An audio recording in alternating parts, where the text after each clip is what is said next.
Hi guys, I'm recording this video a couple of days before Christmas, so if this is a holiday you celebrate, then I'd like to wish you a Merry Christmas. I hope that everyone is enjoying a joyful period of peace and cheer, regardless of what holidays you may or may not observe. The idea for this particular video came about as a result of the question I was asked during the webinar I did for the weekly fasting group that dealt with the myths and merits of urine therapy. And by the way, you can find the recording of this webinar on my channel if this is something that is of interest to you. The question asked by a fellow health coach was, and I'm paraphrasing here, how do you explain the testimonials of those people who have had tremendous success with urine therapy and achieved healing even though there seems to be no plausible explanation as to how this could be possible? And it was further noted that this is also the case with many other supplements and substances that people claim to be miraculous cures for serious conditions against which modern medicine is currently powerless. For example, a former coworker of mine claimed that she had made the tumor in her hip disappear simply by taking Himalayan pink salt. You may also find numerous testimonials online about MMS, aka the miracle mineral solution, touting it as the cure for cancer and AIDS, though in reality it's nothing more than industrial bleach. I'm embarrassed to say that I myself have taken MMS, but in contrast to the aforementioned glowing reviews, my experience with it was horrific, to put it mildly. I was only drinking it, but I was also applying it topically to heal skin conditions, as per recommended protocols. And it ate right through my skin like acid, creating painful, oozing sores in my flesh that made my skin fall off. I looked like a leper, and the pain was excruciating. So, how do you explain such differing experiences? Does it mean that these positive reviews are fabricated? Not necessarily, but then how could one man's cure be another man's poison? My answer to these questions is very simple. It's the placebo effect. And I don't mean that as a pejorative because we know just how immense the power of the mind is. For example, I have read of experiments where hypnotized individuals were given subliminal suggestion that they were scalded with hot water. And right before everyone's eyes, they produced very authentic skin blisters, consistent with burns, despite never having come into contact with a hot substance. And in yet another experiment, a group of hypnotized individuals were told that they ingested ipecac after they were given plain fresh water, producing nausea and vomiting in the participants. And of course, everyone knows about the role of the placebo in medical trials, which has been extensively studied and documented. So, the placebo effect is really nothing to sneeze at. In fact, if you think about it, our entire existence is an elaborate placebo effect because the seemingly solid reality we perceive externally is only a projection of our consciousness. The world exists simply because we say it does. I have been immersed in natural healing and fasting for about 5 years now, pursuing healing and balance both for myself and my clients. Those of you who have been navigating the field of alternative healing modalities know just how much of conflicting information there is out there. At times, it can be overwhelming and hard to make sense of the different types of diets, herbs, supplements, and controversial practices like urine drinking when it comes to making the right choice for your health. A big source of confusion is looking at these often diametrically opposed modalities and Seeing numerous testimonials where you have one group of individuals swearing up and down that their particular therapy produced great results, while at the same time being presented with an opposing argument disproving and invalidating all those claims. And naturally, each side is convinced that they are the sole possessors of the truth. So, what is the truth? Well, the short answer is that there is no such thing as the truth because we exist in the quantum field of probabilities, where anything that can exist does, and where all things are valid and true. Well, how can this be? Isn't that a paradox? Well, yes, but paradox is where the so-called truth resides. You see, it's not this or that, it's this and that. The quantum field is what I refer to as the macro reality, which, according to Bashar, is governed by a total of 5 laws. Number 1, you exist. Number 2, the one is the all, and the all are one. Number 3, what you put out is what you get back. Number 4, everything is here now. And number 5, everything changes except for the first 4 laws. What the 5th law postulates is that aside from the first 4 laws, there are no other constraints within creation, and that any perceived limitations are subject to local conditions, which may include things like linear time, the speed of light, gravity, and so on. This means that the framework of the macro structure supports simultaneous coexistence of countless types of micro-realities, whose unique properties could be at odds or even contradict each other. But even within the specific bounds of each such microstratum, there's still a great deal of flexibility in the personal realities created by each sovereign being. For example, you can share physical space with someone while literally inhabiting completely separate autonomous worlds. And what's possible in one person's reality may be entirely improbable in the others. Just look at how some people can't seem to stop generating massive amounts of wealth, almost in spite of themselves, while others experience chronic poverty and lack of resources. And so it's no different when it comes to the efficacy of the various types of healing remedies and modalities, and that's what I mean by the placebo effect. I don't want to go too deep into quantum mechanics in this video, but I do need to give you some foundational background because much of the following discussion is going to be viewed through its lens.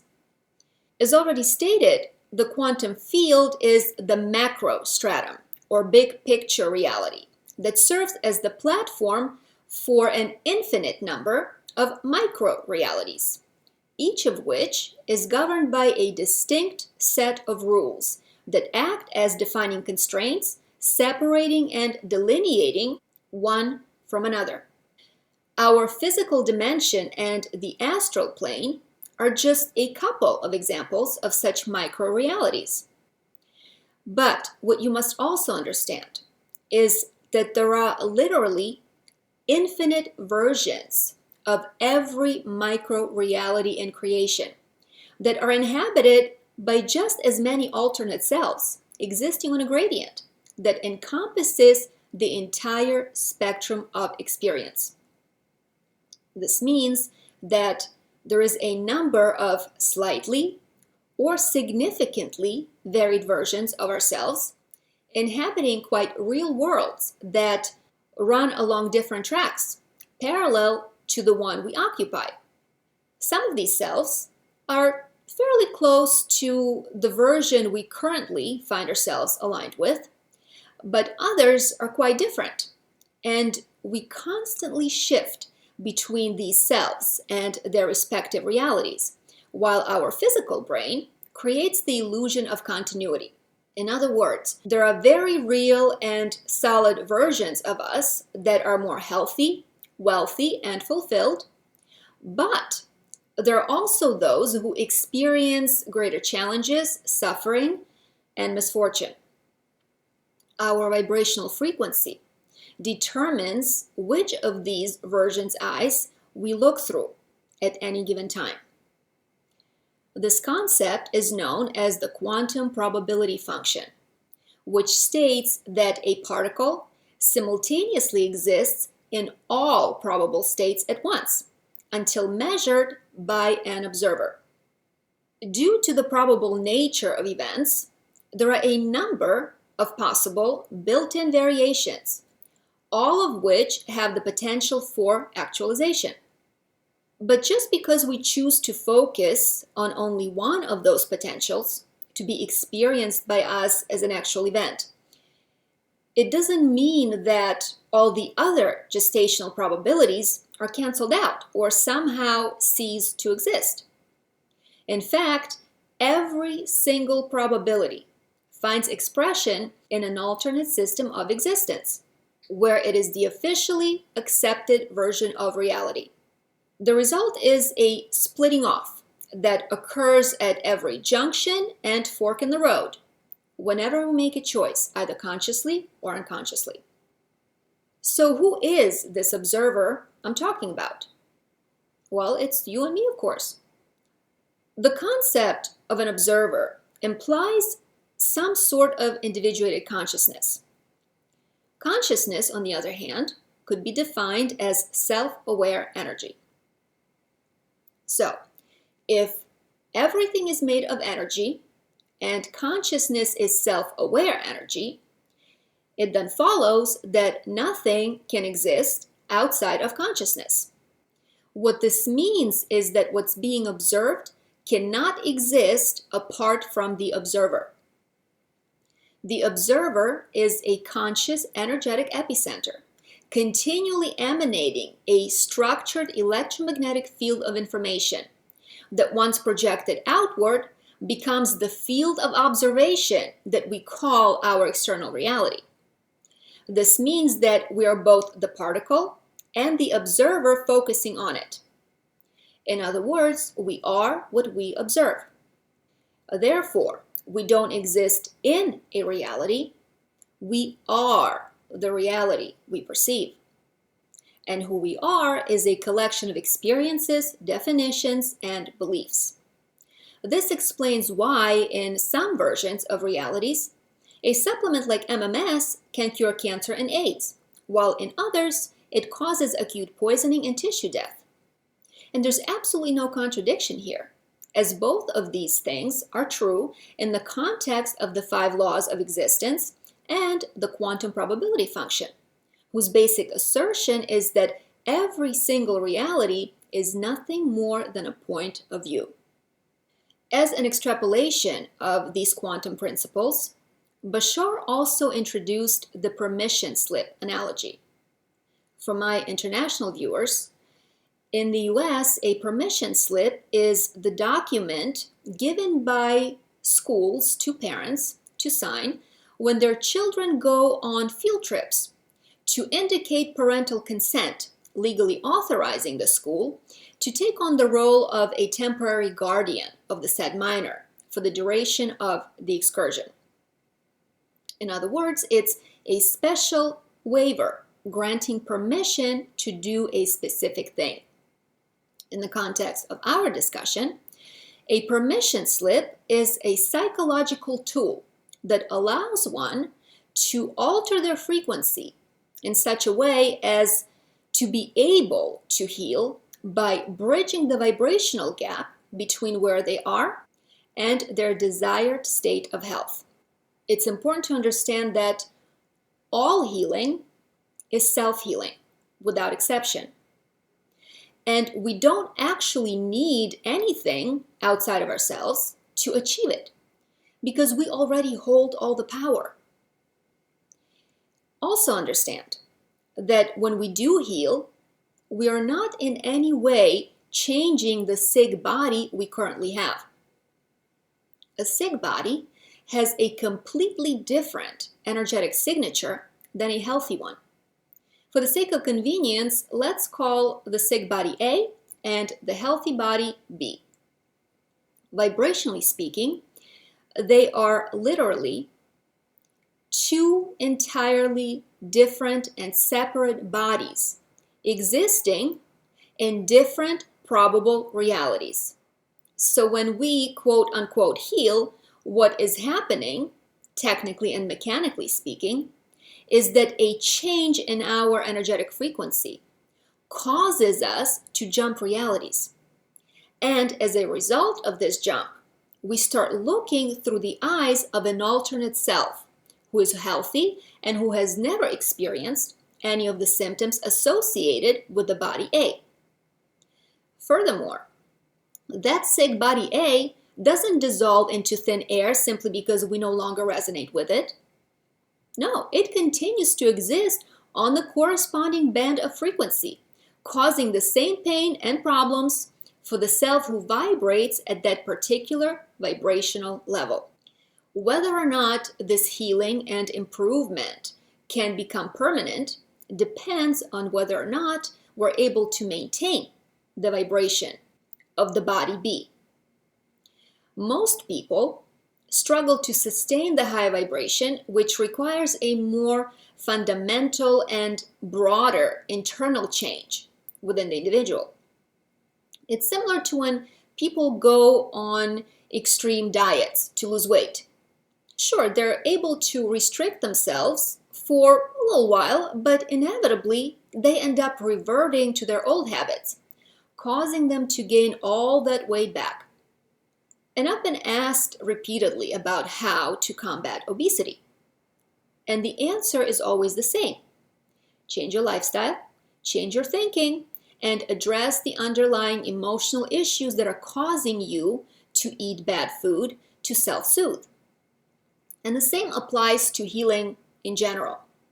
When people ask me how long will they have to be on the raw diet before they resolve their issues, I can already see the writing on the wall, which is that they're not going to get very far because they're approaching healing from the point of view of a painful but necessary restriction, like an extreme diet, that they must suffer through temporarily before being able to resume their old life. What they don't get is that it's that old life that is making them sick in the first place. If they could just let it go, they would heal in an instant. But most of us are so entrenched in our limiting beliefs that we can't make the necessary vibrational jump that's drastic enough to change our physical condition. And this is where permission slips can be the thing that helps to bridge that gap. Being so utterly disconnected from our innate divine power, we look for magical objects and rituals to help us heal, forgetting that we are the ones creating the universe and everything in it, literally weaving it out of our own energy.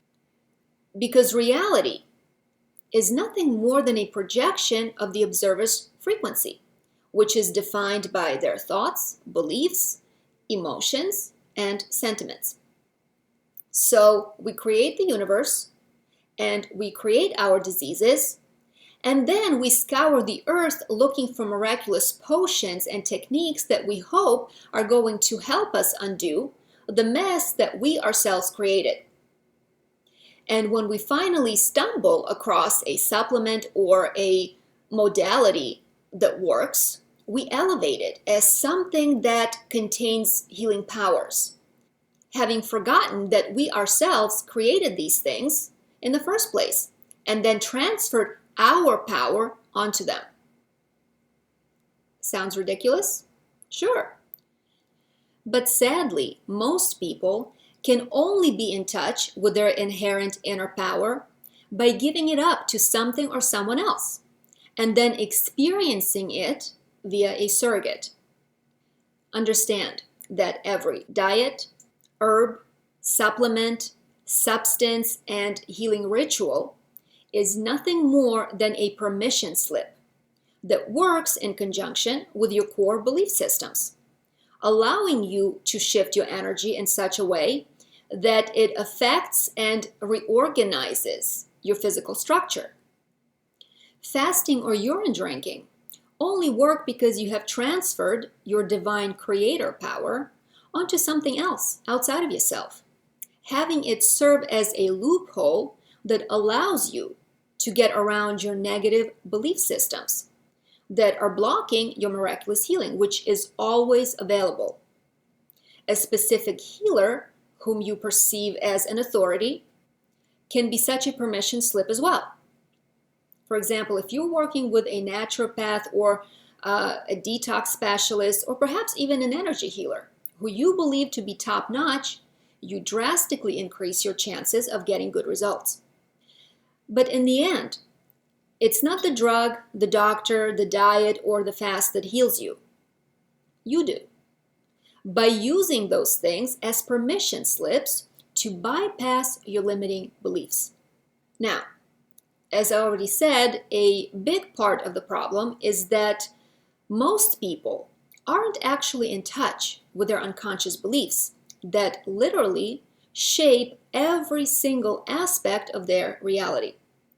So when you find yourself drawn to a specific healing modality, it's a sign that that particular permission slip is aligned with your belief system and is therefore more likely to work for you. Everyone's healing journey is going to be deeply unique because each of us has differing and highly nuanced belief systems that are rooted in our familial conditioning and early formative experiences. Some of you might say, well, if that's how it works, then I'll just adopt a belief system that lets me eat whatever I want without getting sick.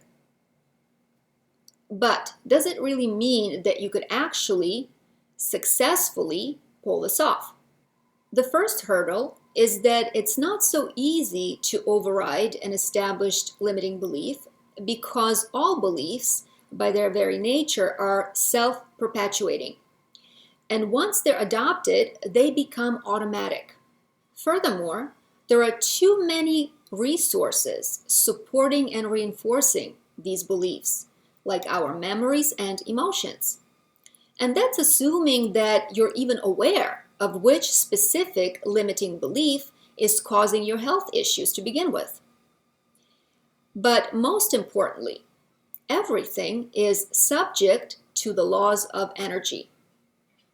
And as you might know, like energies attract and dissonant energies repel. Food is energy that is defined by a specific frequency. For example, a piece of dead animal flesh carries the heavy energy of fear, terror, and death, whereas a ripe organic orange carries the highly electric, living energy of light. And the same is true for our body.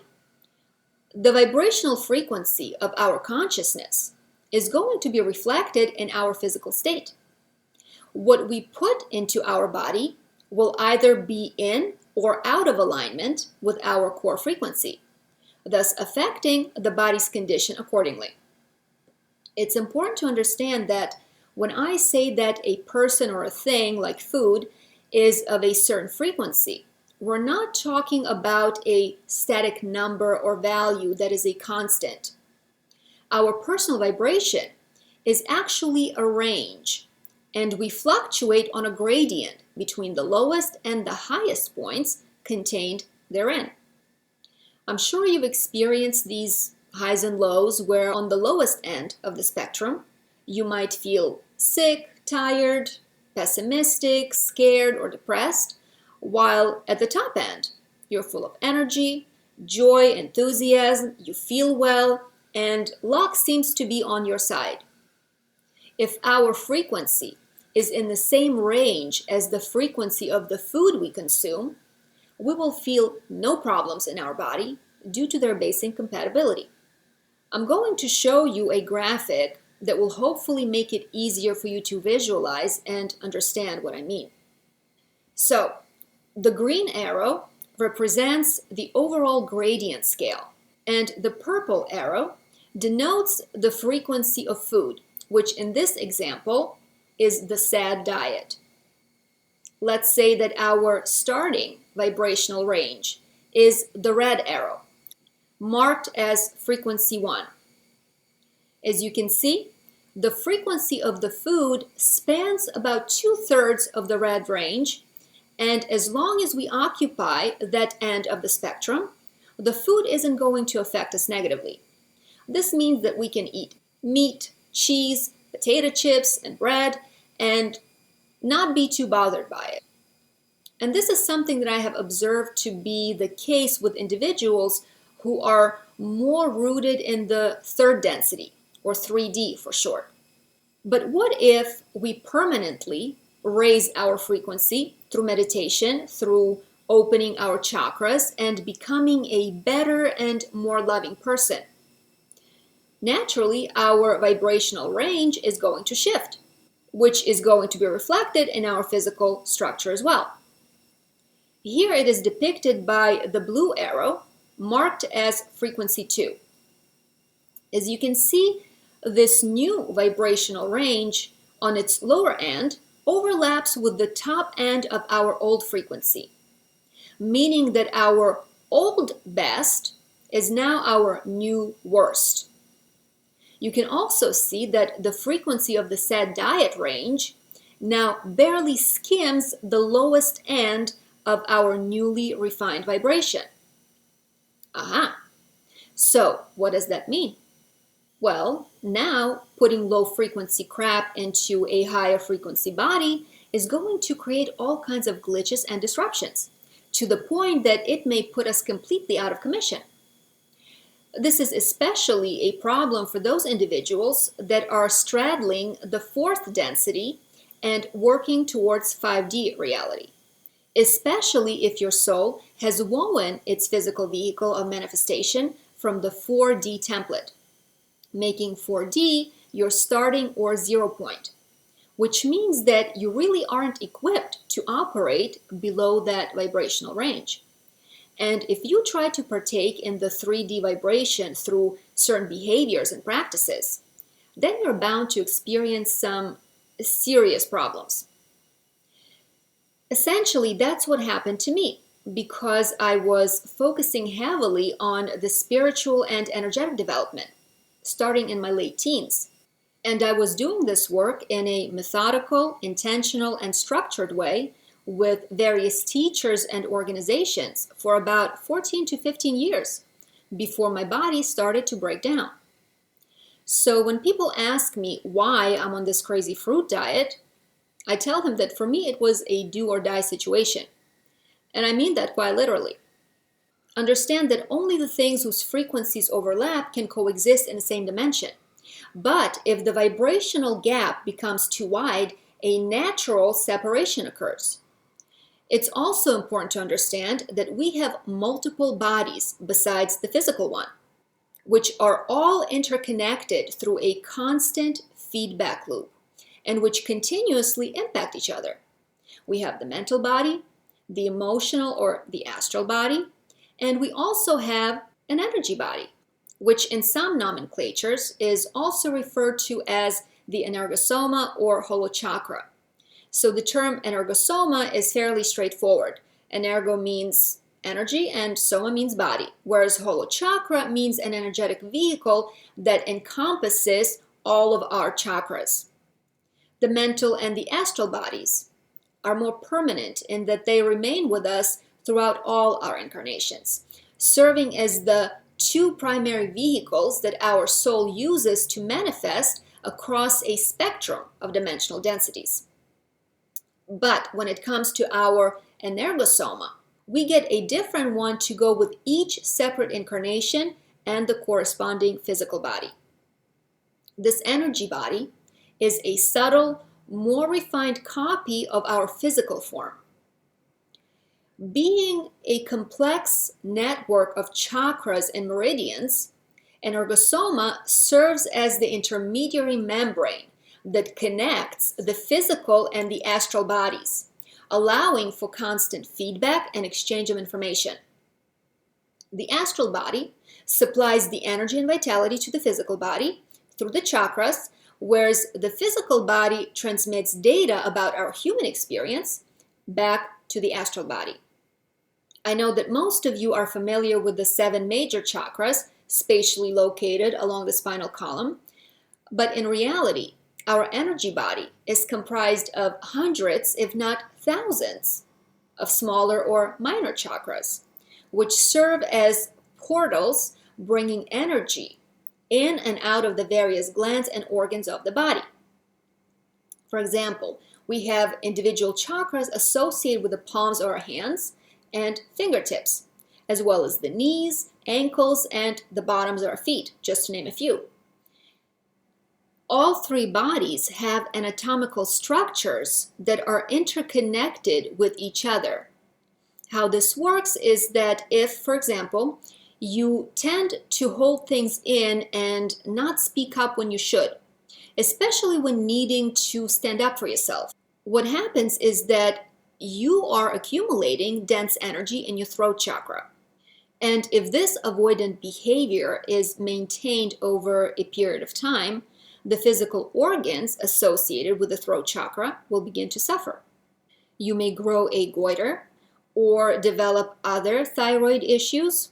Your parathyroids may suffer as well, shutting down your calcium utilization, or you could even develop throat cancer.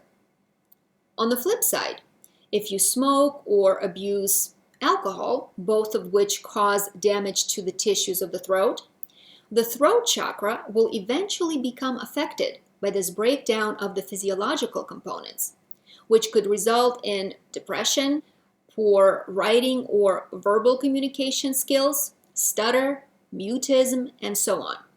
So the state of the energy body affects its physical counterpart and vice versa. Energosoma is what keeps our physical body alive in this dimension. During out-of-body experiences, if you're lucid enough during takeoff to observe the separation of the bodies, you can see that the silver cord that tethers our physical body to its astral counterpart is actually none other than the energy body itself. But wait a minute, didn't I just say that the Holo chakra is a copy of the physical body? How can it then also be the silver cord? They look nothing alike. You see, when the astral body moves far enough away from its physical counterpart, our energy body that links the physical body to the astral stretches, distorting its shape and creating the visual illusion that makes it appear as a string. It's similar to stretching out a piece of chewing gum. And that's just how the brain interprets the phenomenon of our consciousness moving away from the body. If this cord is severed, so is the connection between the astral and the physical bodies, resulting in physical death. To better understand this interrelationship between the different bodies, you could think of the physical body as a lamp and the energy body as the outlet that it plugs into, thus connecting it to the astral body on the other side of the wall that powers the lamp with electricity, thus producing illumination. This means that even if the lamp, which in this analogy is the body, is in perfect working order, but the outlet has a short or some other type of malfunction, the lamp isn't going to turn on. And that's what happens when we're eating a high vibrational diet of living foods and practice fasting, but aren't doing anything about our traumas and emotional issues. Or if we are deeply entrenched in materialism and are ego-driven. On the flip side, if we're actively unblocking our chakras and clearing out emotional issues, meditating and doing energy work, we are raising the frequency of our energy body, which in this particular example is the outlet. But if at the same time we're keeping our physical body dense and gunked up with heavy mucus-forming foods, we are creating a vibrational gap between the two vehicles. And this schism prevents the energy of the astral body from appropriately powering the physical structure, thus disrupting its function. In other words, there may be plenty of electricity coming through the outlet, but if the lamp itself is in some way damaged or defective, plugging it into the energy source isn't going to turn on the light. And if this vibrational gap between the energy body and the physical body becomes significant enough, the connection will be inevitably severed. And ding dong, the witch is dead. This is the reason why some people plateau or get stuck on fruitarian or raw vegan diets, and why you constantly hear detox coaches talk about the importance and the necessity of doing emotional work in order to progress toward physical healing. When it comes to doing emotional work, people mistakenly believe that trauma is held in the body, but that is not the case. For example, I had a very traumatic event that happened to me at the age of 4, which still has emotional impact on me today. But if that incident got imprinted onto my 4-year-old body, why would that trauma still affect me physically today, given that my 4-year-old body no longer exists? It's because instead of being held in the body, trauma is stored in the unconscious mind, which works through the body. In fact, our unconscious, as the repository of all the experiences, memories, learned skills, behaviors, habits, and beliefs, is what alters our physical structure in line with what we hold there. It's a well-known and scientifically accepted fact that the unconscious mind controls all the autonomic functions of the body, like breathing, heartbeat, and elimination. Elimination, of course, being the main mechanism of detoxification. So it only makes sense that any imbalance within the unconscious will inevitably be reflected in our physical structure. This means that if we want to change the condition of our body, we must change the contents of our unconscious, because it quite literally shapes our physical form. Due to this interrelationship between the unconscious mind and the body, when we begin cleaning up physical toxicity through diet or fasting, the changes occurring in the organs and glands on the physical level reverberate into the unconscious via the energetic link that connects the corresponding causative emotional wounds with their physical manifestation. That's why physical detox unavoidably tugs on the corollary emotional information stored in the unconscious, thus invariably triggering our old traumas and making us feel unsettled and even overwhelmed as a result. Most of the time, because we don't understand this as above, so below principle, we habitually revert to the unhealthy, avoidant coping tactics in an effort to self-soothe. This conditioned knee-jerk response disrupts the healing process and prevents the release of the stored trauma, thus short-circuiting and halting the potential physical healing that could occur. But that's just one part of it. In case you don't find what I've told you so far complicated enough, I'm going to add a whole other dimension to this discussion, which has to do with our Existential program and the specific themes that each soul chooses to explore prior to incarnating onto the earthly plane. We're talking about the macro reality perspective here, involving the big picture factors and decisions that play a role in the physical hardships we might experience as a part of our learning and growth. The only purpose of the body is to allow our consciousness, which in of itself isn't human, to manifest and interact within the physical dimension of reality. It's nothing more than a specialized piece of equipment, like a spacesuit.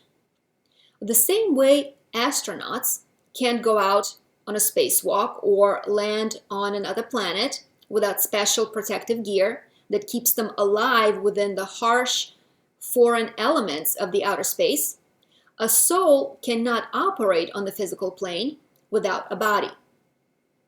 Dolores Cannon used to call the body a suit of clothes. And that suit needs to be fully functional to ensure successful mission. If you're an astronaut, then your oxygen tank has to be full and operational. The radio comms need to work properly. The material your suit is made of must be fully insulated and durable, because if it rips or springs a leak, you're dead. And then there are all kinds of additional tools that come with the suit that you might need in case something breaks and needs to be repaired. So in a sense, we're dropped here on planet Earth into physical existence with all the necessary gear that we need to explore, gather data, and accomplish a certain mission. Oftentimes, the body and its limitations are a setup of difficulties that need to be overcome as a central theme of the Existential program. And this usually concerns our genetics and any congenital defects. This means that the body itself is the message, is the task, and as such is a part of the mission. Therefore, the path to healing will be different for each individual. Everyone's circumstance is different because each of us comes here for reasons that are distinctly unique. Plus, we may carry baggage from other existences that needs to be cleaned up and sorted out. Additionally, illnesses can be utilized as karmic tools of restriction when we need to be steered in a certain direction so that we can achieve the specific goals that were set out by the soul. Most of you who follow me know me as a detox specialist, iridologist, and a fasting coach. But the truth of the matter is that I fell into health coaching kind of accidentally. And I certainly never imagined myself doing it for a living. For more than 20 years, I focused primarily on the spiritual side of things, like energy work, out-of-body experiences, channeling, mediumship, past life regression, and conscious manifestation. My biggest addiction in life, well, one of them, is the insatiable appetite for knowledge and information, especially of the otherworldly kind. For instance, I've always had an interesting relationship with death, in that it fascinated me ever since I was a little child, and not in the creepy, dead body sort of way. For me, it was about the soul's journey and what happens after the transition. I have always been drawn to mysticism like a moth to a flame, or like a cat to catnip if you're a cat lady. Thankfully, I was extremely fortunate to have had this side of me nurtured by my grandmother, who was a psychic and who freely spoke with me about communicating with dead people and angels. So the supernatural or the paranormal or whatever you want to call it has always been a normal part of my life, and my experience with it simply grew and evolved as I myself grew and developed. I devoured the Seth books, channeled by Jane Roberts, studied consciousness development at the International Academy of Consciousness. I got certified as a psychic medium by the Holistic Studies Institute. I studied the Dolores Cannon method of quantum healing hypnosis. And I also spent 10 years honing my channeling skills with a well-known teacher. The main reason I wanted to learn how to channel was because I had this unquenchable curiosity about the non-physical dimensions, about extraterrestrials, the ascended masters, and how creation works in general. And I wanted that information to come straight from the horse's mouth, rather than the secondhand stuff I was getting from books and other sources. Well, imagine my dismay when my guides told me that I am a healer and that my existential program in this life is to bring healing to people. At the time, that did not go over well with me. at all. I wanted to be the next Jane Roberts or the next Daryl Anka. My dream was to be the vessel for profound, life-altering information like that imparted by Seth and Bashar. I mean, imagine that you were in NASA's space program to become an astronaut. You trained and studied for decades. And after you passed all your tests, NASA told you that your assignment was going to be answering the phones. It was a total WTF moment for me because I wasn't interested in doing healing. And it's not that there's anything wrong with healing. It's noble and dignified, but for me it was just mind-numbingly boring. Because the way I was picturing it was that sick people would come to me, I would give them energy, clean up their chakras, make them feel better, and send them on their way. I mean, yay, good for them, but what do I get out of it in terms of excitement and fulfillment? I was like, are you telling me that I have worked this hard to learn how to go into trance and connect with the ascended masters, yet I don't get to satisfy my curiosity and unlock the mysteries of the universe? What a waste of a channeling skill. So I dug my heels in, like a house cat taken out to the beach for the first time, and said, nope, I don't care about this. I'm going to do what I want to do. So I basically threw a temper tantrum and continued pursuing channeling by learning to go deeper into trance, by raising my vibration, and expanding and developing my energy system. But one of the hardest lessons I had to learn in this life was that sometimes the shiny thing that initially catches your attention, compelling you to move toward it, is not the thing you're supposed to be doing, which in my case was channeling. At least not in the way that I had imagined it. Oftentimes, the thing that excites you is dangled in front of you like a carrot to entice you to move in a certain direction. You see, the carrot itself isn't the goal, but by pursuing it, halfway through your journey, you stumble upon a completely different thing that kind of takes your breath away and makes you go, ooh, this is way more interesting than some scraggly old carrot.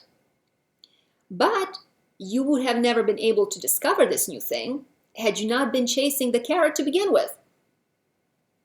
Similarly, our soul will often use some sort of bait to sneakily lead us by our nose to our true destination. Like, here, kitty, kitty, I got a treat for you. Well, this kitty said, F that, I don't care about this new thing you're trying to sell me. Give me my damn carrot. I'm not doing healing, try and make me. And boy, did they ever. This is when I started to get sick. And I'm talking IBS, constipation, allergies, hypoglycemia, chronic fatigue, hypothyroidism, eczema, dermatitis, acne, seizures. I couldn't digest anything. I was also diagnosed with MTF-HR mutation, that's methylation problems, as well as the CBS mutation of the transsulfation pathway, and autoimmunity. I also battled severe hair loss for many years. My congestion in my head was so bad that I got myself addicted to Afrin, that's nasal spray, because I couldn't breathe without it. I had debilitating migraines that lasted for days. And then there were ear infections, UTIs, and the various female problems. My kidneys were neither use nor ornament, with creatinine levels as high as the blood labs would go. And as a result, I was always swollen, like a Thanksgiving Day parade float. And this is just what I can remember off the top of my head. Needless to say, having to contend with the body that wasn't working drastically shifted my focus toward finding relief. Let me tell you, the soul does not play. If you have a contract where you signed on to do something, you're going to be held to that promise one way or another. And in especially hard-headed cases, like with yours truly, when the carrot doesn't cut it, you end up getting the stick. Because as most of you can probably relate, pain tends to be a very strong motivator. But let me be clear here. I am not saying that this was in any way forced on me. Nothing ever is. Everything is done by agreement. Nonetheless, I still like to bemoan the earthly existence, saying how much I hate the restrictive nature of it, especially having to deal with a body. If you've ever had lucid astral projections and traveled to higher dimensions of reality, then you know just how much of a hindrance the physical body is and how incredibly freeing it is to leave it behind. And every time you return, it feels like a crushing weight, as if you're wearing a lead suit and concrete shoes. I have also had some indescribably expansive, life-changing experiences in the non-physical dimension. Having seen what I saw and having experienced the unconditional love of the source directly, I can tell you that there's no comfort, achievement, love, or relationship on this planet that could ever come close or compete with the jaw-dropping magnificence of what's beyond this dreary, limited physical existence. That's why I find it incomprehensible when I hear people talk about wanting to extend the lifespan of the body to 200 years. To me, it's like being sentenced to 5 years in prison and then 3 years into the sentence, trying to figure out how to extend your incarceration for another 10 years.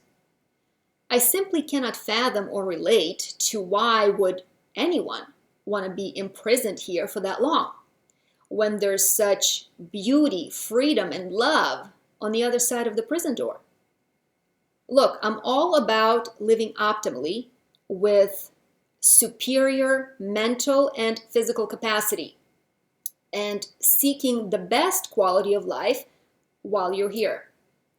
But I am not at all motivated to stretch it out beyond what's necessary to fulfill my mission on this planet. I want to do what I came here to do and get the hell out of Dodge. So, at the time my mission was revealed to me by my guides, I was doing a lot of complaining. In my defense, I was young and didn't know very much. I mean, I still don't know very much, but I know a little more than I did then. So my guides showed me the scene of me as a starseed prior to incarnating into this reality, choosing of my own free will to do the work that I am doing today. And to my absolute shock and horror, I wasn't just consenting to it. No, I was full-on volunteering. What's worse is that I was begging for it.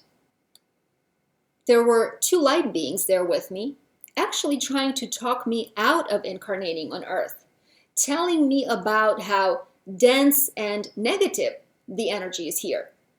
They were telling me that the people on Earth are different from us, meaning the beings from my star system of origin, that they're fearful and violent and that they have lost touch with the divine light within them.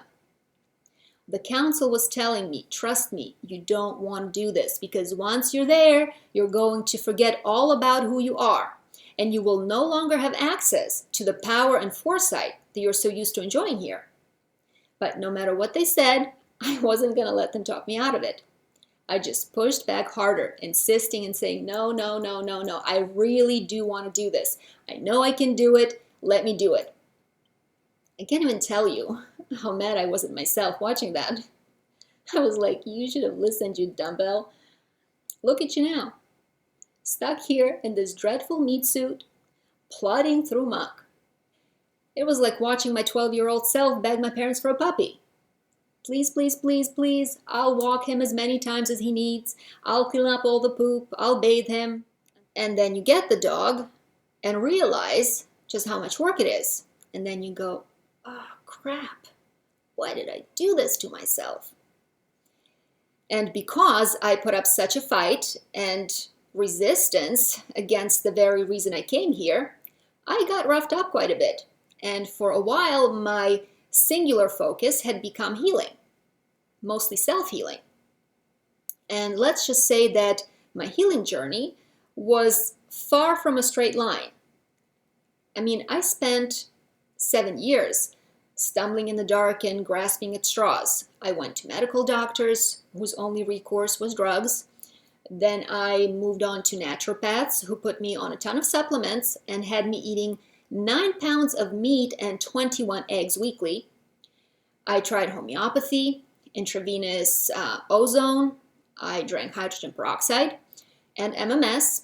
I took diatomaceous earth and ivermectin, and I drank colloidal silver. I think that I had pretty much done everything except for the carnivorous diet and drinking my own piss. I also kept trying to improve my health through constant energy healing. But instead of making me better, it was making me worse because, as I said, I continued to increase the vibration of my energy body while my physical vibration was in the dumps. So it was 7 years of banging my head against the wall and getting nowhere until cosmic serendipity finally led me to Dr. Morse, who basically changed my life. And as I delved deeper into research and studies, I found a different outlet to satisfy my voracious appetite for knowledge and problem solving. It was new, interesting, and exciting.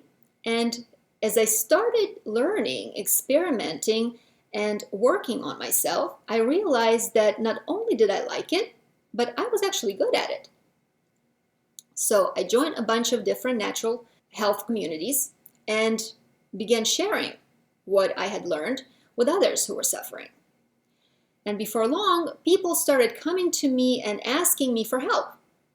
And I was only happy to oblige. So here I am today, a health coach and a reluctant healer, something I fervently resisted and never imagined myself doing. You see, whether we realize it or not, we're all going where we're supposed to be going, and we're all doing exactly what we're supposed to be doing.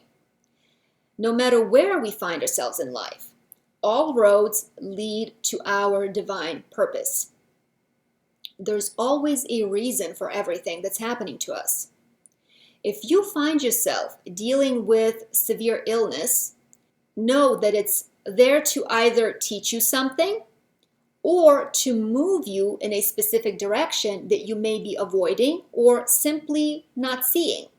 Whatever you're going through might not make sense to you in the moment because when you're in the middle of the forest, all you can see is the trees.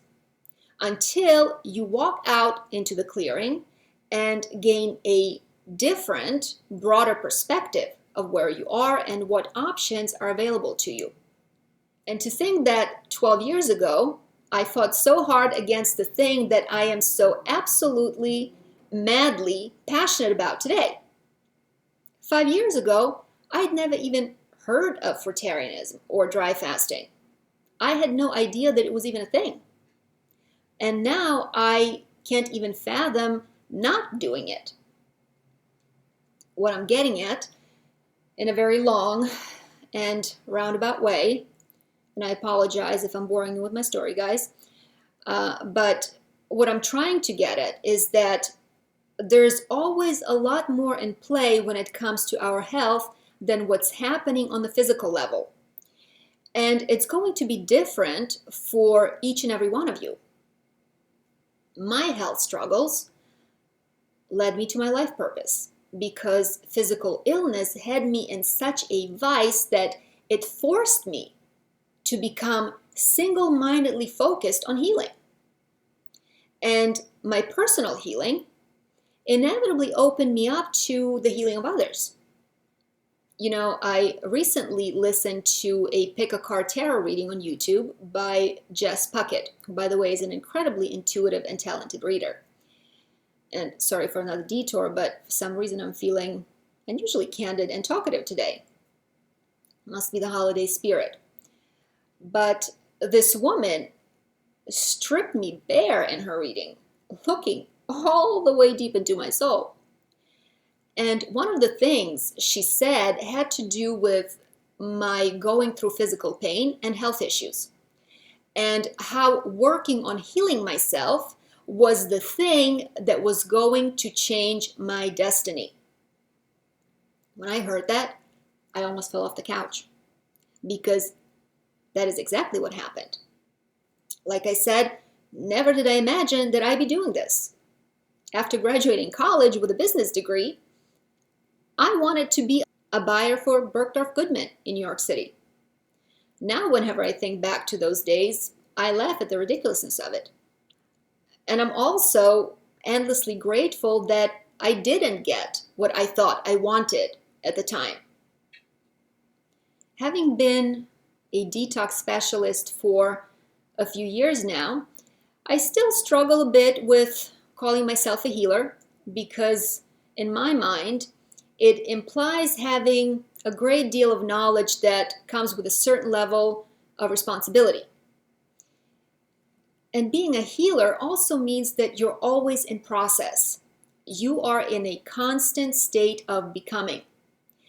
It's not as straightforward as taking a course and getting a certification, and voila, now you know everything there is to know and you're a super duper expert. Nothing could be further from the truth. We're constantly growing, evolving, and yes, healing, because there are so many levels and layers to it. I am learning to inhabit the space of trusting my inner guidance and trusting that I will know what I need to know when I need to know it. Ironically, that's where my intuitive side comes in. And I constantly get downloads from my higher self and my guides. So I'm still channeling, and I'm doing it all the time. It's just less rigid and structured these days. In a way, I have come full circle. Having fully accepted and stepped into my role as a healer, I am now being told to make greater use of my psychic and energetic abilities. I came to understand that it's not that my soul and my guides wanted me to let go of my intuitive and spiritual talents. They simply wanted to contain me long enough so that I would work through the healing part of the process without getting distracted. And now that I've fully embraced my purpose and my guides aren't worried about me jumping ship, they're actually pushing me to combine the physiological aspects of healing with my psychic and energetic skills, incorporating them into my practice in a way that creates a new healing hybrid of sorts. Until very recently, I have observed a pretty strict separation of church and state in my practice, keeping my fasting and detox clients on one side, and those who came to me for readings, past life regression, channeling, or energy work in a separate pile, sort of like the wife and the mistress. And until now, there's been virtually no crossover between the two. In fact, for a long time, I was reticent to talk about my spiritual work out of fear of not being taken seriously, worrying that it might undermine my credibility. But lately, I've been called more and more to integrate these aspects, which is why I've become more vocal about it publicly, bringing it up in my videos and webinars, but also recording and publishing 2 tarot readings.